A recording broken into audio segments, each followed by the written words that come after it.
Hello good morning. അപ്പോൾ ഇന്ന് ഞാനിവിടെ ഉണ്ടാക്കാൻ പോകുന്നത് പൂരിയും ഗ്രീൻ പീസ് കറിയാണ് കേട്ടോ ബ്രേക്ക്ഫാസ്റ്റിന്. അപ്പോൾ എങ്ങനെയാണെന്നൊക്കെ ഉള്ളത് ഞാൻ കാണിച്ചു തരാം. രാവിലെ തന്നെ ചായ കുടിക്കുകയാണ്. അപ്പോൾ രാവിലേക്ക് ഞാൻ ചിലപ്പോൾ പൂരിക്ക് കുഴയ്ക്കുന്നത് ഇതുപോലെ ഫുഡ് പ്രോസസ്സറിലാണ് കേട്ടോ. അപ്പോൾ എനിക്ക് എളുപ്പം കുഴയ്ക്കാനായിട്ട് പറ്റും. ഇതിപ്പോൾ ഏകദേശം ഒരു 3 കപ്പ് ആട്ട ഇട്ടിട്ടുണ്ട്. അതിലേക്ക് 1 ടേബിൾ സ്പൂൺ റവ ഇട്ട് കൊടുക്കാം. ഇതിലേക്ക് ആവശ്യത്തിന് ഉപ്പ് ചേർത്ത് കൊടുക്കാം. ഇതിൻ്റെ വളരെ പഴക്കം ചെന്ന ഒരു പ്രീതിയുടെ ഞാനിപ്പോൾ ഇത് 8 ഇയേഴ്സ് ആയിട്ടോ വാങ്ങിയിട്ട്. നല്ല പഴക്കമുണ്ട്, ഇപ്പോഴും ഒരു കുഴപ്പമൊന്നുമില്ല. ഫസ്റ്റ് ഇറങ്ങിയ സമയത്ത് ഞാൻ വാങ്ങിയ ഫുഡ് പ്രോസസ്സറാണ്. ആദ്യമായിട്ട് ഇറങ്ങിയപ്പോഴത്തേക്ക് വാങ്ങിയതാണ് കേട്ടോ. അപ്പോൾ നിങ്ങൾ എപ്പോൾ വാങ്ങിയാലും പ്രീതിയുടെ വാങ്ങാനായിട്ട്. പ്രീതി എന്താ പറയുക, ഒരു കംപ്ലൈൻറ്റും ഉണ്ടാക്കത്തില്ല.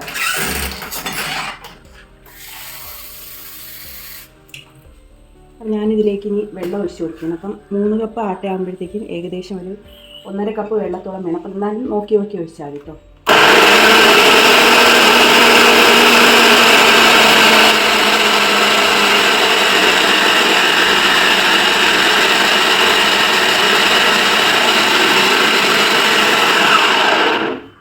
ഇതിലേക്ക് ലേശം ഓയിൽ കൂടി ഒഴിച്ചു കൊടുക്കുക.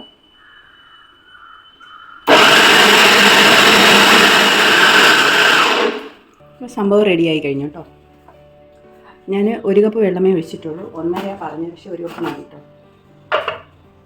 ഇതിപ്പം റെഡി ആയിട്ടുണ്ട്.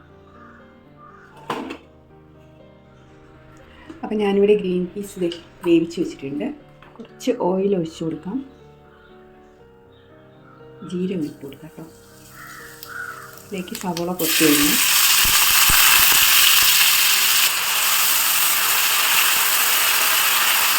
ഇതിലേക്ക് ഇഞ്ചി വെളുത്തുള്ളി പേസ്റ്റാണ്.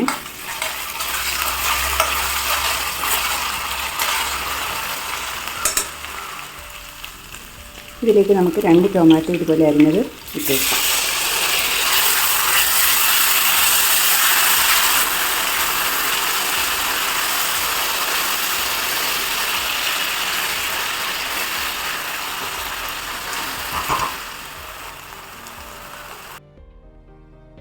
മഞ്ഞൾപ്പൊടി, മല്ലിപ്പൊടി, ഇത് മുളക് പൊടി, ഗരം മസാലപ്പൊടി.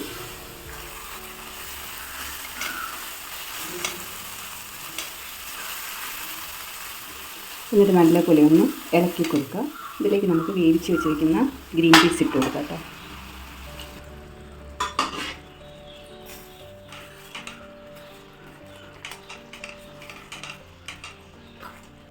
ഇതിലേക്ക് ആവശ്യത്തിന് ഉപ്പിട്ട് കൊടുക്കുക.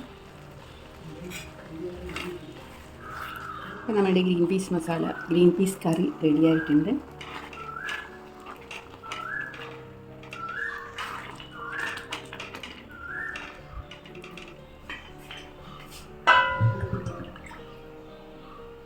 അപ്പോൾ നമുക്ക് പൂരി ഉണ്ടാക്കാം കേട്ടോ.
നല്ല അടിപൊളി ടേസ്റ്റി ബ്രേക്ക്ഫാസ്റ്റ് ആണ്. എല്ലാവരും ട്രൈ ചെയ്യുന്നത് കേട്ടോ.